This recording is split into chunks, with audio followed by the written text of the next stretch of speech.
It was just after tea on Sunday that England finally broke the 12th session of this first Ashes test. Mo and Ali, on the same track that had terrified under the command of Nathan Lyon, was being carefully milked. Chris Wokes, the first change quick, trundled them down at medium pace compared to Pat Cummins. There was no fun to be seen in Joe Root's funky field placings. Little of the bounce England's captain hoped he would get from players unscarred by previous Ashes tours. Once Joe Root had been dismissed on day 4 of the Ashes in Brisbane, England folded. He fell LBW to Josh Hazlewood just after reaching his half-century, and it proved a turning point as England staggered towards their 6th straight test defeat in Australia. A grim reality was beginning to dawn. They were not going down fighting in Brisbane after all. It wasn't even going to be that close, having set them 170 to win. Far from rattling Australia with a few early wickets, a gulf between the teams had emerged. Australia's bowling attack just looked better. Much better. Australia had applied pressure at the top of the order on day 3, had mopped up England's tail on day 4, had done their job when required. Australia were closers. At moments when this test match was in the balance, Australia's big players Steve Smith, Nathan Lyon, Mitchell Starc, Pat Cummins had come to the fore. England's hadn't done that since day 1, when the partnership between Mark Stoneman and James Vince compensated for the failure of Alistair Cook. Increasingly, though, Australia were exposing the myth of parity in Brisbane. This wasn't going to be a tight climax after all, and England's players knew how it was starting to look. Australia's big players came to the fore, such as Steve Smith with his superb century. The more runs Australia's openers knocked off, the more dispirited England appeared. The day ended with Australia 114 without loss, requiring 56 to win.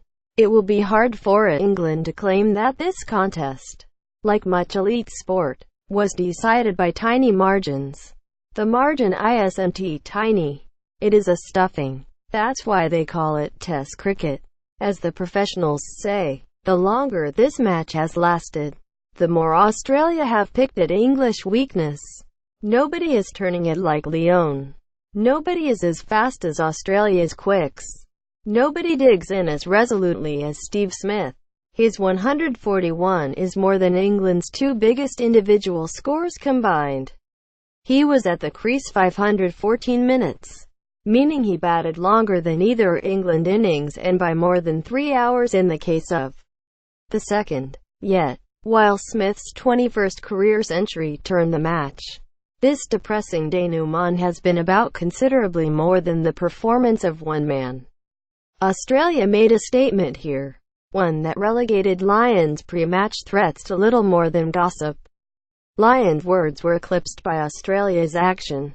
What made yesterday's final session so disheartening for England was that opening batsman David Warner and Cameron Bancroft did not even aggressively chase down the total. They just played their game, knowing England's attack couldn't hurt them. It was like watching a great champion keep an inferior contender on the end of the jab for 12 rounds, as did Nathan Lyon, whose off-spinners proved too much for the tourists in Brisbane.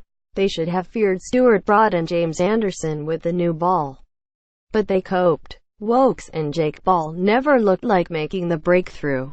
Ali suffered worst of all.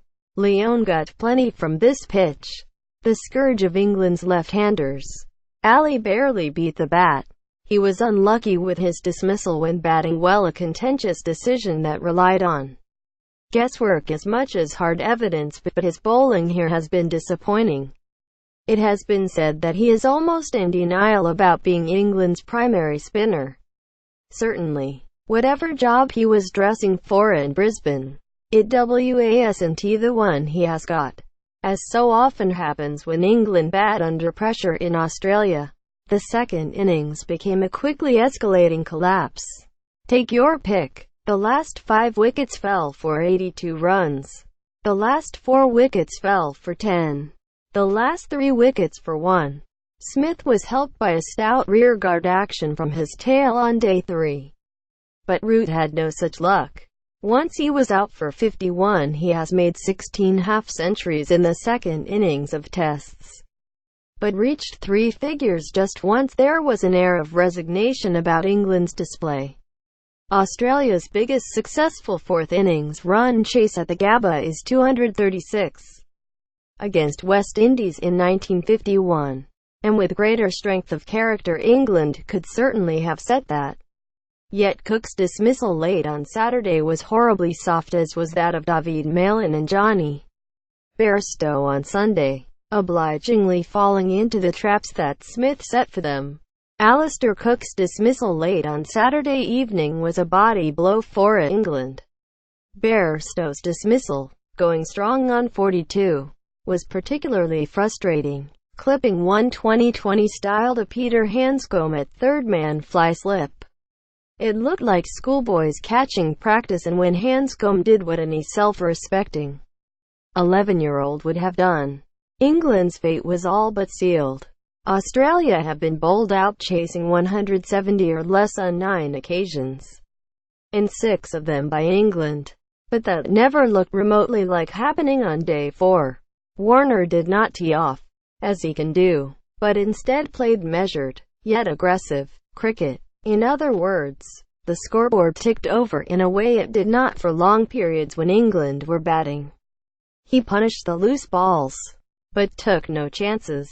It was everything that had been hoped for from England when they returned for their second innings, and everything that was not delivered.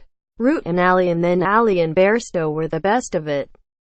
But Australia's bowlers proved adept at breaking up dangerous partnerships in a way England's were not. Day-night conditions in Adelaide are expected to suit the tourists, but then again, this was very much an atypical Gabba track, and England singularly failed to make the most of it. As the end drew close, they would know the size of the task ahead.